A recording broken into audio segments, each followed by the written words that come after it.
Hello my friends and welcome back to my channel, Coffee Tea Paper. My name's Louise and I've got some new inks to share with you. As always, I will split it up in a couple of different videos, so you only have to watch the ones that you're interested in. I have Terracotta Canyon from Ferris Wheel Press, and which is a fountain pen ink, or you can use it in a refillable rollerball, as we have recently discovered. And the other one is this one called Pressman Grey, which is part of their professional calligraphy ink range. I will be starting with Terracotta Canyon today in this video. Oh, I have to swap my glasses over because I have different glasses for different things. So let's start, as always, reading the little blurb that Ferris Wheel Press includes to give us an idea about the spirit or the creative inspiration behind their latest inks. Now, we are still in Louisiana. We are still in the inspiring area of New Orleans. And yeah, so let's have a little read. After the hustle and bustle on the melodic streets of New Orleans, join Madame Mulberry as she takes a brief respite to the majestic sights of neighbouring Georgia. Oh well, there we go. I just said a big fat lie. We're not in Louisiana anymore. We're going to Georgia. Right. Gaze out into the expanse of the Providence Canyon, where the Earth's vibrant hues paint a mesmerizing canvas of geological wonder. Amidst the rugged beauty of nature's handiwork, Madame Mulberry finds solace in the silence, her senses awakened by the whispers of the wind and the gentle caress of sunlight on her skin. Immerse yourself in the tranquility of nature with this earthy terracotta, allowing the magic of the canyon to fuel your creative spirit. They're meant to be hot air balloons in the sky, yes, and they're curiously shaped clouds. So I might have to do a bit of zooming in on them to determine what's curious about them and their shapes. Well, that one is a W and a P, so I can only assume for wheel press, and here's the F, FWP. Okay, well that's a bit of fun. The ink tone is terracotta orange, and the characteristics are soothing, warming, and grounding.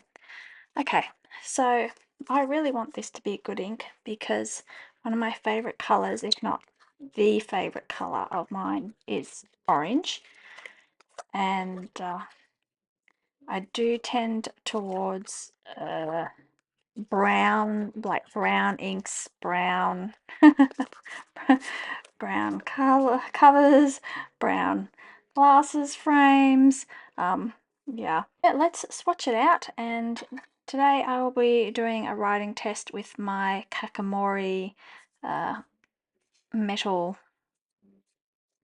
calligraphy pen here. I do struggle to write with this a bit, so I can't promise that my writing's going to be all that majestic, but I shall do my best. And one of these things is when you have something that you perhaps aren't quite as confident in as you could be, it's good to practice. So that is what I'm trying to do. So first of all, let us do our swatch. And this is Midori lightweight paper. I've only got 2 more pages left, this one and one more left in this journal. Hoping to try a slightly different journal and journal paper for my next ink swatching edition, but more about that when it arrives. It's quite a pale looking ink on the page, despite looking quite robust in the bottle. So it's going to be interesting to see how it writes out. Lately, quite a few of you have commented that some of Ferris Wheel Press's inks are a bit on the undersaturated side, and I think that's true. They have lots of inks that are quite pale. The only thing I can suggest is if you really love those pale inks, the broader the nib, the more ink flow and the more saturation you're going to get on the page. So if you're a teeny tiny writer with a love for extra fine and fine nibs, maybe try and avoid the less saturated inks and go for the richer, darker colours. Or if you're open to nib varieties, I'd be keeping those broader nibs, those stubs, for the paler inks. So let's see what we get.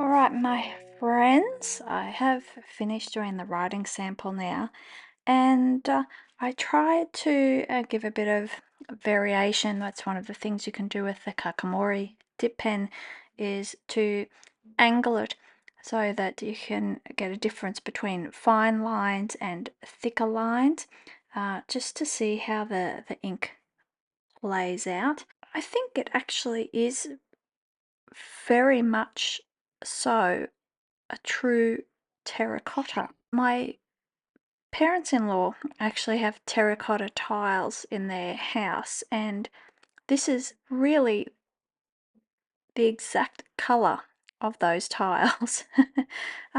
The box tends to lend itself more towards peachy or apricot tones, but when it goes down on the paper, initially I was thinking like a sepia, but as it's drying here, I really believe that it is a true terracotta.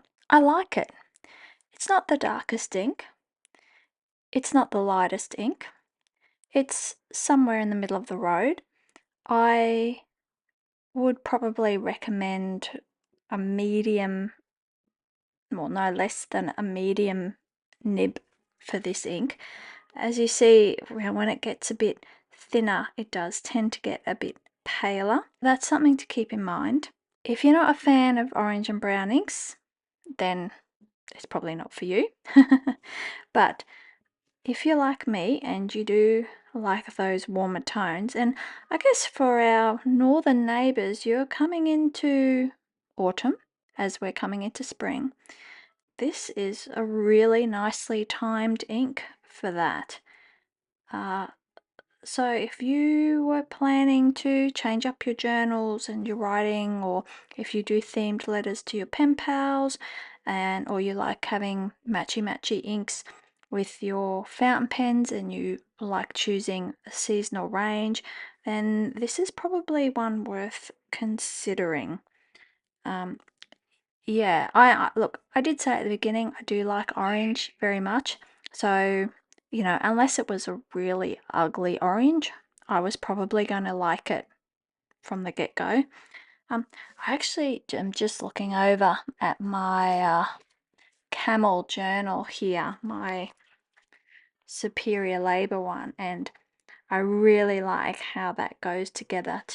In my mind, this is a really nice sort of autumn combination, and I think with you could, oh yeah, and look at this. Hang on. Look at this with my journal that I'm actually doing my color swatching in. This is my Traveller's Hotel, which has the rose gold or copper embossing on it. I have here with this beautiful terracotta elastic, and that goes really nicely as well. So yeah, just having a little Just having a little fangirl moment here. But yeah, I think it's a nice ink. Anyway, as always, I will do some close-ups so you can really see the ink on the paper. Do you know what I nearly forgot? I nearly forgot to do my other swatch. Oh no! Hold on. Quick, quick, quick. Oh dear. That was nearly terrible, wasn't it? Nearly a disaster. I've moved my swatches around now, so I have them all sorted in shimmer and non-shimmer and by color families and things like that. So I will just pop it on the next card and then rearrange it later. And I like printing out the labels, so the names of the ink on my little foam memo, oops, a little foam memo printer. Yeah, it just keeps it consistent.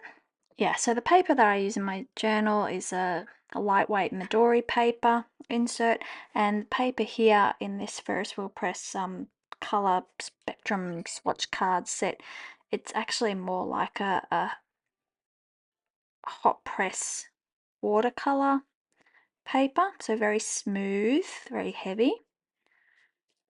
Look at that.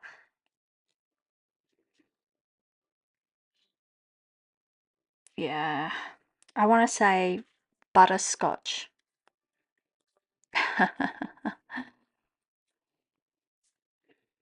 Caramel. Mmm. So I'll let that dry and then I'll finish up with some close-ups of the dried swatches, and you can have a look and see what you think for yourself. Thank you so much for joining me here, and I will see you in my next video. Bye!